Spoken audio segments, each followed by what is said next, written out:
ಡಿಕ್ಕಿಯಾಗಿ ಗಂಭೀರವಾಗಿ ಗಾಯಗೊಂಡು ಚಿಕಿತ್ಸೆಗಾಗಿ ಆಸ್ಪತ್ರೆಗೆ ದಾಖಲಾಗಿದ್ದ ಸ್ಕೂಟರ್ ಸವಾರನೋರ್ವ ಚಿಕಿತ್ಸೆ ಫಲಕಾರಿಯಾಗದೆ ಮಂಗಳೂರು ಖಾಸಗಿ ಆಸ್ಪತ್ರೆಯಲ್ಲಿ ಮೃತಪಟ್ಟ ಘಟನೆ ಇಂದು ನಡೆದಿದೆ.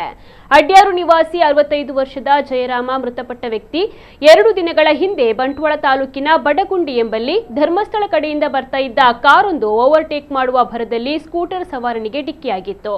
ಅಪಘಾತದಲ್ಲಿ ಗಂಭೀರವಾಗಿ ಗಾಯಗೊಂಡ ಸ್ಕೂಟರ್ ಸವಾರನನ್ನ ಆಸ್ಪತ್ರೆಗೆ ದಾಖಲಿಸಲಾಗಿತ್ತಾದರೂ ಚಿಕಿತ್ಸೆ ಫಲಕಾರಿಯಾಗದೆ ಮೃತಪಟ್ಟ ಬಗ್ಗೆ ಮಾಹಿತಿ ಲಭ್ಯವಾಗಿದೆ.